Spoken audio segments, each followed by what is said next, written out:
When HOA Karen shot my daughter's husband over a garden, she thought she'd won. She didn't know I'm an FBI agent. What happened next wasn't just revenge, it was justice. This is the story of how one bullet destroyed a tyrant's empire and saved an entire neighborhood from years of terror. Before you watch full story, comment below from which country are you watching. Don't forget to subscribe for more amazing stories. The coffee mug slipped from Sarah's fingers, shattering against the kitchen floor. The sound echoed through the empty house, but she barely heard it. Her phone was pressed so hard against her ear that it hurt, but the pain was nothing compared to what her daughter's voice was doing to her heart. Mom. Mom, please. Emma's words came in gasps between sobs that tore through the phone line like knives. Marcus is, there's so much blood, Mom. So much blood. Sarah's training kicked in instantly, 20 years as an FBI agent flooding her system with cold, focused purpose. But beneath that professional calm, a mother's terror clawed at her chest. Emma, listen to me. Where are you hurt? Are you injured?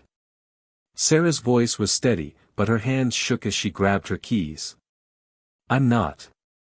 I'm fine, but Marcus. Emma's voice cracked completely. The HOA president, Karen, she shot him, Mom. She shot my husband. Right in front of me. Right in our driveway. The world tilted. Sarah gripped the counter, forcing herself to breathe. Is he alive? Emma, is Marcus alive? The ambulance just took him. There's so much blood on my hands. Mom, I can't. I can't stop shaking. I'm coming. Stay on the phone with me. Don't hang up. Sarah was already moving, grabbing her service weapon, her badge, her jacket. Tell me exactly what happened. Through broken sobs, Emma's story poured out, each word stoking a fire in Sarah's chest that she hadn't felt in years. 3 hours earlier, Marcus Thompson had been the happiest man in Willow Creek Estates. He'd finally saved enough to surprise his wife Emma with the garden she'd always dreamed of. Roses, hydrangeas, a small vegetable patch in the corner. He'd worked through the night, dirt under his fingernails, sweat on his brow, picturing Emma's face when she saw it. He never imagined that garden would be the reason he'd end up fighting for his life. Karen Wellington had ruled Willow Creek Estates HOA for 15 years with an iron fist wrapped in a smile. She was 62, perfectly coiffed blonde hair, designer clothes, and a soul as cold as winter steel. Every blade of grass, every paint color, every decoration had to meet her approval. She'd fined families into bankruptcy, foreclosed on homes for minor violations, and destroyed lives with the stroke of a pen. But no one had ever stood up to her. Until Marcus. That morning, Karen had marched up to their driveway, her heels clicking against the concrete like gunshots. Emma had been watering the new plants, humming softly, when that sharp voice cut through the peace. This is completely unacceptable. Karen's face was twisted with rage, her finger pointing at the beautiful garden like it was a crime scene. You didn't submit an application for landscape modification. This violates Section 7, Paragraph 3 of the HOA Covenant. Emma had tried to be polite. Karen, I'm sorry, we didn't know we needed. Ignorance is not an excuse. Karen's voice rose sharply.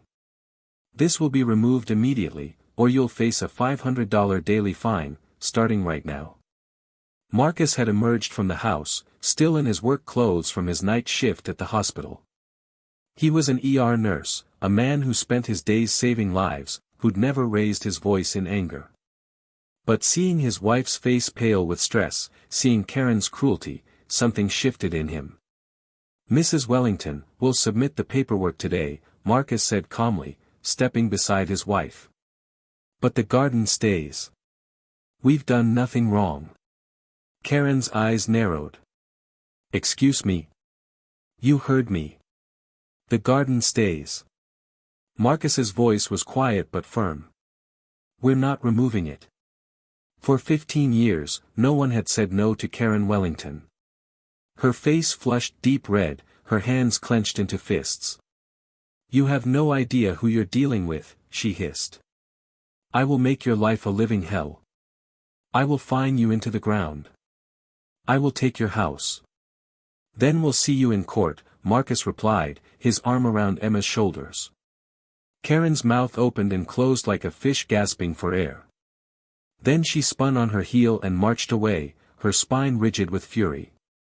Emma had laughed nervously once Karen was gone. "That was scary. She looked like she wanted to kill us." Marcus had kissed her forehead. "She's just a bully. Bullies only have power if you give it to them." He had no idea how wrong he was. 2 hours later, Emma was pruning the roses when she heard the car door slam. She looked up to see Karen marching toward their property again, but something was different. The older woman's eyes were wild, unfocused. Her perfectly styled hair was disheveled. Her hands were shaking. "Mrs. Wellington, if this is about the garden," Emma started. "Where is he?" Karen's voice was strange, high-pitched and trembling. "Where's your husband?" "He's inside, but—" "Marcus!" Karen screamed, her voice cracking with a rage that sent ice down Emma's spine.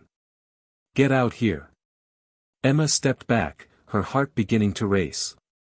Something was very wrong. Karen was always controlled, always calculating. This was something else entirely. Marcus opened the front door, concern creasing his face. "Mrs. Wellington, what's—" "You humiliated me." Karen's voice broke on a sob that was somehow more terrifying than her anger. "You disrespected me in front of the entire neighborhood. People are talking. They're saying I'm losing control. They're saying I'm weak." "That's not what happened," Marcus said carefully, stepping down from the porch. "We just want to keep our garden. You don't understand." Karen's hand went into her purse, and Emma saw something that made her blood run cold. "I've given everything to this neighborhood. Everything. And you think you can just ignore the rules? You think you can make me look like a fool?" "Karen, please," Marcus raised his hands, his voice calm despite the fear Emma could see in his eyes. The gun came out of Karen's purse in one smooth motion. "You're going to pay," Karen whispered, and her finger squeezed the trigger. The sound was impossibly loud. Emma's scream cut through the air as Marcus staggered back, his hand going to his chest, dark red blood spreading across his light blue shirt. "Marcus!" Emma ran toward her husband as he fell to his knees. Karen fired again. The second bullet hit Marcus in the shoulder, spinning him around. He collapsed onto the driveway, his blood pooling on the concrete. Emma threw herself over her husband's body, feeling his blood soak into her clothes, his breath coming in gasps. "No, no, no, please, Marcus, stay with me, please." Karen stood there, the gun hanging loosely in her hand, staring at what she'd done with eyes that seemed to be seeing something else entirely. Then she dropped the weapon and walked back to her car, got in, and drove away as if she'd just finished a routine inspection. Sarah broke every speed limit, her badge ready if any cop tried to stop her. Her mind was racing, splitting between the FBI agent who needed to assess the situation and the mother whose heart was breaking for her daughter. When she arrived at Willow Creek Estates, the scene was chaos. Police cars everywhere, yellow tape cordoning off Emma's driveway. Neighbors clustered in groups, whispering, staring. Sarah flashed her badge and pushed through to where Emma sat on the back of an ambulance, a blanket around her shoulders, her clothes soaked in her husband's blood. "Emma!" Sarah wrapped her arms around her daughter, feeling her shake with sobs. "They took him to County General," the paramedics said. Emma couldn't finish, just buried her face in her mother's shoulder. "Shoo, I know, baby. I know." Sarah held her daughter tight, her eyes already scanning the scene with professional precision. The blood on the driveway. The shell casings marked with evidence tags. The garden that had started it all. A local detective approached, a middle-aged man with kind eyes and tired shoulders. You're the mother. Sarah pulled out her FBI credentials. Special Agent Sarah Chen. And yes, she's my daughter. The detective's eyebrows rose. FBI. This is local jurisdiction. I know what it is, detective. Sarah read his badge, Martinez. I'm not here to take over your case. I'm here for my daughter. But I will be watching every move you make. Martinez nodded slowly. Understood. The shooter is Karen Wellington, HOA president. We have her in custody. She was sitting in her car in her driveway when we arrived. The weapon was on the passenger seat. She hasn't said a word. Security cameras. 3 different angles. It's all there. Open and shut case. Martinez hesitated. Agent Chen, I've been doing this for 20 years. I've never seen anything like this. She shot him twice, over a garden dispute. Who does that? Sarah's jaw clenched. Someone who's about to face justice. County General's surgical waiting room was painted in pale blue and gray, colors meant to be calming that only made Sarah feel more on edge. Emma sat beside her, staring at her blood-stained hands, no matter how many times the nurses had helped her wash them. I keep seeing it, Emma whispered. Over and over. The look in her eyes. She wasn't angry anymore, Mom. She was blank. Like she'd just turned off. Sarah held her daughter's hand. Shock does that to people. Even people who've just done something terrible. How long has he been in there? Sarah checked her watch. 4 hours. What if he doesn't make it? Emma's voice broke. What if the last thing I said to him was to remember to pick up milk after work? What if those are the last words we ever? Stop. Sarah cupped Emma's face in her hands. Marcus is strong. He's fighting. You focus on that. But inside, Sarah's mind was already working through possibilities. The bullets had hit major organs. The blood loss had been severe. Even with the best trauma surgeons, the odds were. She pushed the thought away. Hope was not just an emotion. Sometimes it was a choice. A surgeon finally emerged, still in scrubs, exhaustion etched into every line of his face.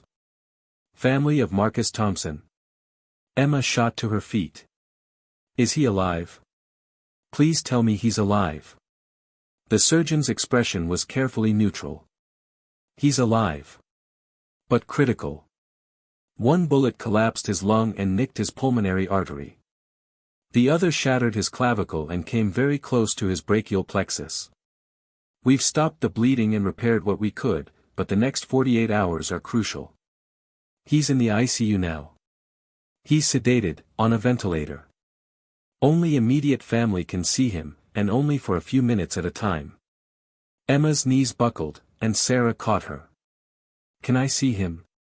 Please, I need to see him. The surgeon nodded. Come with me. Sarah watched her daughter disappear through the double doors, and then she made a phone call. Special Agent Rodriguez? This is Sarah Chen. I need a favor. While Emma kept vigil at Marcus's bedside, Sarah did what she did best, she investigated. The local police had done good work. Karen Wellington was in custody, held without bail given the severity of the charges and the clear video evidence. But Sarah knew that wasn't enough. She needed to understand why. Because in her experience, people didn't just snap. There were always warning signs, always a history. She started with the HOA records. What she found made her blood run cold. Over the past 15 years, Karen Wellington had filed over 300 complaints against homeowners. 53 families had been forced to sell their homes due to accumulating fines they couldn't pay. 7 families had declared bankruptcy. The HOA legal fund, which Karen controlled, had spent over $2 million on lawsuits, all to enforce increasingly petty rules. But it was the personal notes in the files that revealed the real picture. Notes in Karen's handwriting, filled with venom. These people are trash. They don't deserve to live here. I will break them. Sarah found restraining orders filed against Karen by 3 different families, all dismissed because she technically stayed within legal boundaries. Threatening letters that walked right up to the line of legality but never crossed it. A pattern of psychological warfare that had driven people from their homes, destroyed marriages, caused mental breakdowns. And nobody had stopped her. Sarah called Detective Martinez. I'm sending you files. Karen Wellington isn't just a murderer. She's been terrorizing this community for years. I want every single one of her victims interviewed. I want a pattern established. This wasn't a momentary loss of control. This was an escalation. Martinez was quiet for a moment. You think she's done this before? No. But I think she's wanted to. And I think we need to make sure the prosecutor understands exactly who they're dealing with. Sarah's next call was to her own daughter. Emma, I need to ask you some hard questions. In Marcus's ICU room, Emma sat holding her husband's hand, machines beeping around them. His face was pale, tubes running into his mouth and arms. But he was breathing. He was alive. What do you need, Mom? Tell me everything about your interactions with Karen Wellington. Everything, no matter how small. Over the next hour, a picture emerged. Karen had targeted Emma and Marcus from the day they'd moved in. Their mailbox was the wrong shade of white. Their car was parked 3 inches over the driveway line. Their Christmas lights stayed up 2 days past the January 1st deadline. Each violation came with a fine, each fine with a threatening letter. She came to our door once, Emma remembered, her voice distant. About a month ago. She said she'd noticed Marcus worked night shifts. Said it must be hard on our marriage, all that time apart. Said she'd seen other couples in the neighborhood grow apart, end in divorce. She was smiling when she said it, but her eyes. Mom, her eyes were so cold. Sarah's hands clenched. She was trying to destabilize you. To create fear and doubt. Why? What did we ever do to her? You existed, Sarah said quietly. You were young and happy and in love. And you didn't bow down to her the way everyone else did. For someone like Karen, that's unforgivable. District Attorney James Morrison was known as a hard man who fought hard cases. When Sarah walked into his office with 3 boxes of evidence, his expression shifted from annoyance to interest. Agent Chen. What brings the FBI to my doorstep? The attempted murder of my son-in-law. Sarah set the boxes on his desk. And what I believe is a pattern of criminal behavior spanning 15 years. For 2 hours, Sarah walked Morrison through everything she'd found. The financial records showing Karen had embezzled HOA funds to pay for her legal crusade against homeowners. The psychological evaluations from the 3 restraining order cases, all suggesting narcissistic personality disorder with potential for violence. Testimony from former neighbors describing behavior that escalated from petty to threatening to outright dangerous. And then there were the emails. Sarah had gotten a warrant for Karen's email account, using her FBI connections.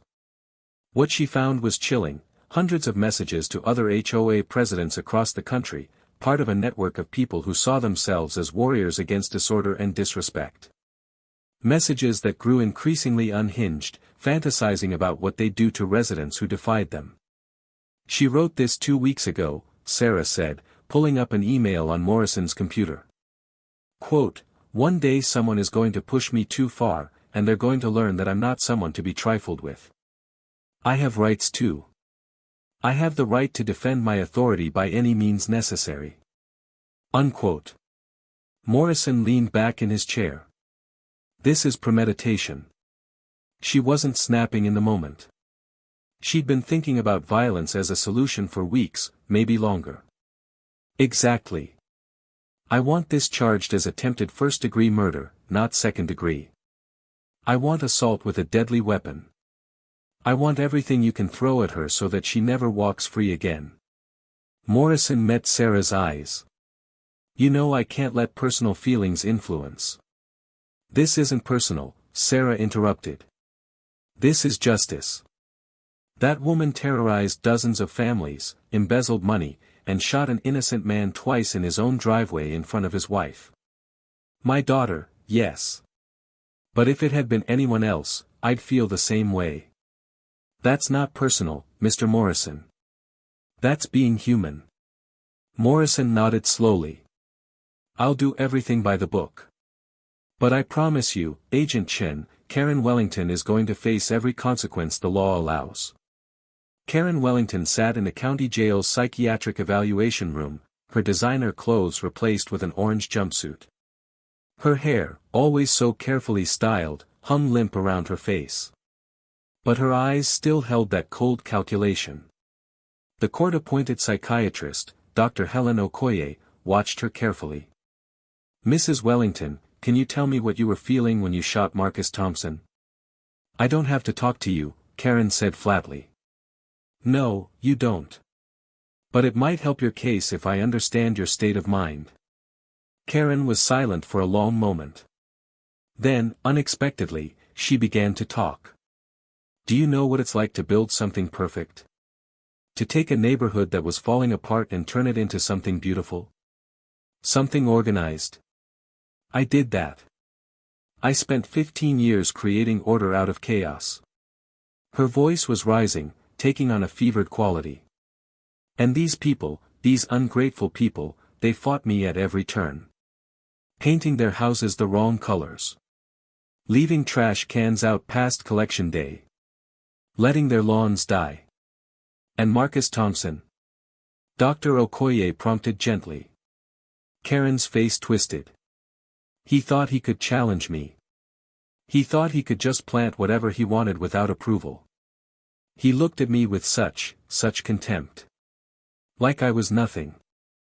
Like all my work, all my dedication, meant nothing. Her hands clenched on the table. He made me look weak in front of the entire neighborhood. People were watching. They saw him defy me. If I let that stand, everything would fall apart. Everything I built would be destroyed. So you got your gun. I got my gun, Karen confirmed, her voice eerily calm now. I went back to my house. I loaded it. And I went back. Because someone had to teach him that actions have consequences. Someone had to restore order. You shot him twice. He wouldn't stay down, Karen said matter-of-factly, as if discussing a stubborn weed in a garden. The first shot, he just fell to his knees. He was still defying me, still there in that driveway, still ruining everything. So I shot him again. Dr. Okoye made careful notes. This woman showed no remorse, no understanding that she'd done something wrong. In her mind, she'd been defending something precious.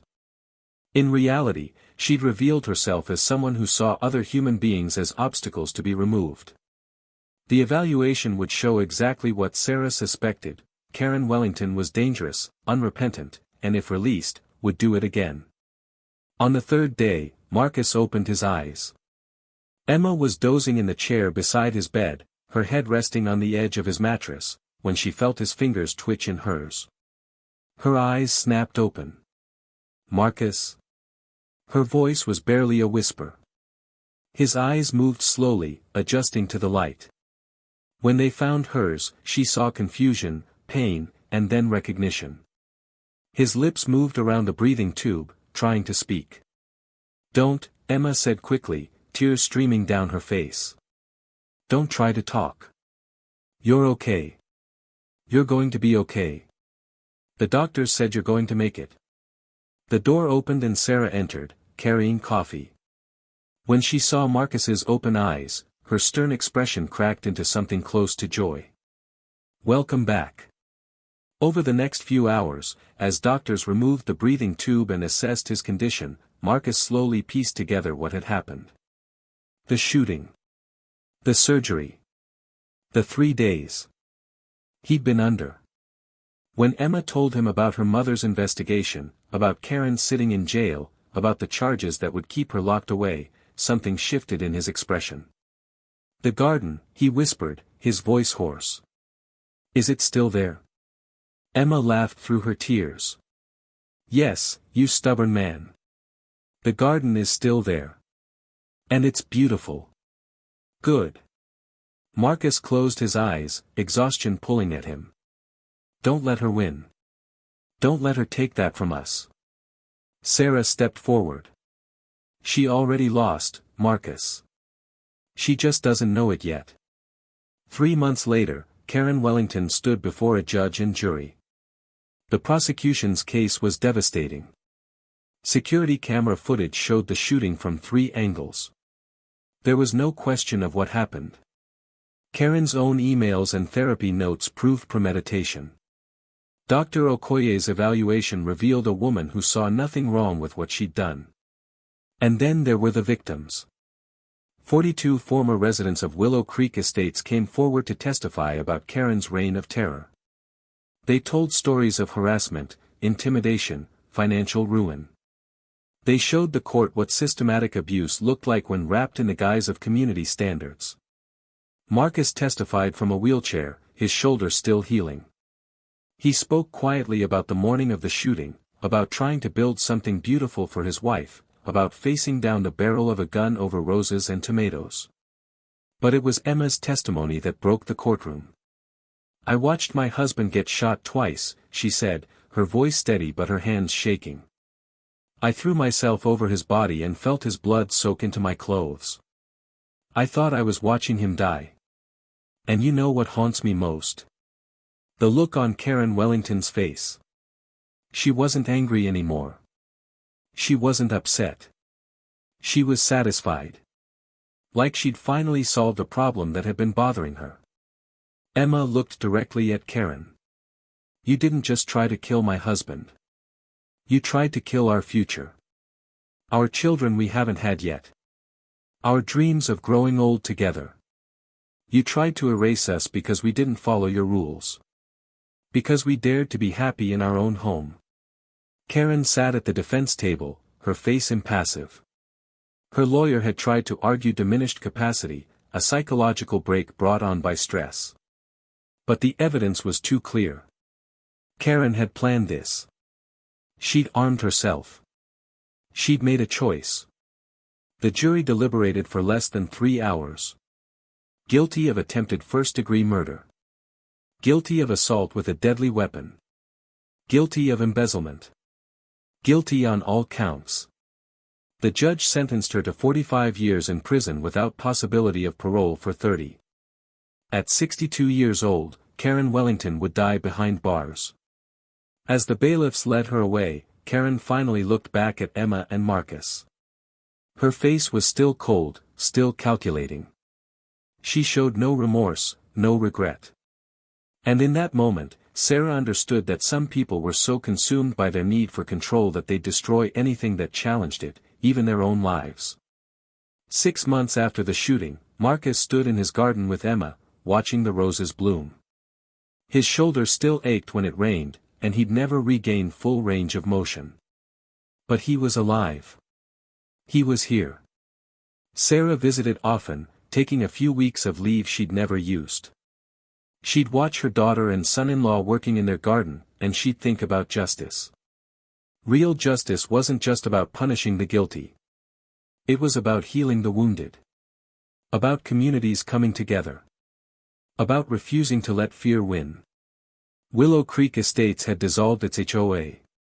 The residents voted unanimously to eliminate it, to create a neighborhood association instead, one based on cooperation rather than enforcement. Gardens bloomed everywhere now. Mailboxes came in every color. Children played in yards that no longer had to be perfect. One evening, Emma found her mother sitting on the porch, looking out at the sunset. "You okay, Mom?" Sarah smiled. "Just thinking. You know, in the FBI, we deal with the worst of humanity. People who hurt others for money, for power, for twisted satisfaction. And sometimes it's easy to forget that most people aren't like that. Most people just want to build gardens and love their families and live in peace. Emma sat beside her. Karen wasn't a criminal mastermind. She was just a bully with a gun.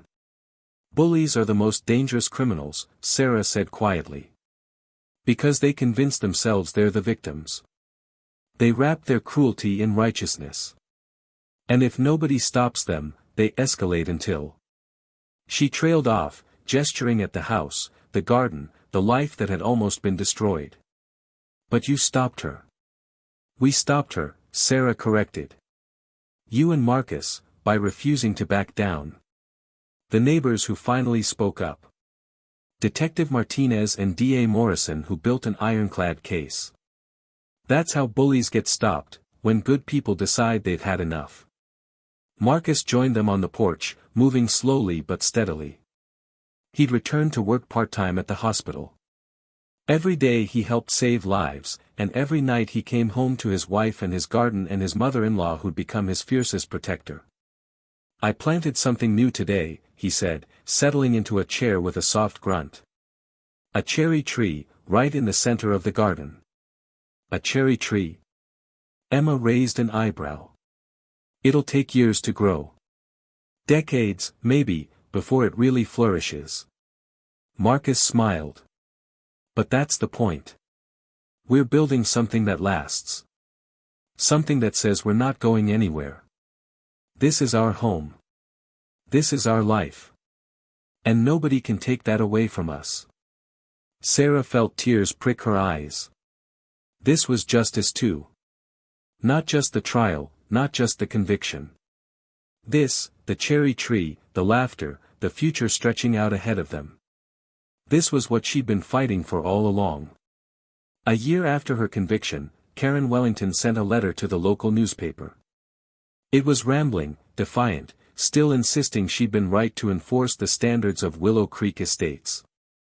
She claimed she was a victim of a corrupt system that valued chaos over order. The newspaper didn't publish it. She sent another letter to the judge who'd sentenced her, demanding a retrial, claiming new evidence had emerged that would exonerate her. No such evidence existed. The letter was filed away. She sent a letter to Emma and Marcus. Sarah had been there when it arrived. Emma held it in her hands like it was a live snake, her face pale. What should I do? That's your choice, sweetheart, Sarah said gently. You can read it, or you can throw it away. Either way, she can't hurt you anymore. Emma looked at Marcus, who nodded. Together, they opened it. The letter was 3 pages long, handwritten in Karen's precise script. It started with accusations: they'd ruined her life, destroyed everything she'd worked for, turned the neighborhood against her. It moved into justifications: she'd only been trying to maintain standards, protect property values, keep the community beautiful. But on the 3rd page, something shifted. I think about that morning sometimes. I see his face when the first bullet hit. The surprise. The pain. The way he fell. And I feel. The sentence ended there, unfinished. Below it, just 3 more words. What have I done? Emma set the letter down, her hands trembling. She's starting to understand. Maybe, Sarah said carefully. Or maybe she's just realized there are consequences for her actions. Real consequences she can't lawyer her way out of. Do you think she'll ever truly understand what she took from us? Marcus asked. The fear? The nightmares Emma still has? The pain I'll carry for the rest of my life? Sarah was quiet for a moment. I've spent 20 years studying criminals. Some of them never get it. They'll go to their graves believing they were justified. Others wake up one day in a cell and realize they threw away their lives for nothing. I don't know which one Karen will be. But I know this: it doesn't matter. Her understanding or lack of it doesn't change what she did, and it doesn't change what happens to her now. Emma picked up the letter and walked to the fireplace. She lit a match and held it to the corner. They watched the paper catch fire, curl, and turn to ash. That's for her to figure out, Emma said quietly. We're done. The cherry tree was growing well, its branches reaching toward the sky. Marcus stood beneath it with his daughter on his shoulders, a little girl with Emma's eyes and his smile. She was 2 years old and obsessed with flowers. Daddy, pink. She pointed at the roses. That's right, sweetheart.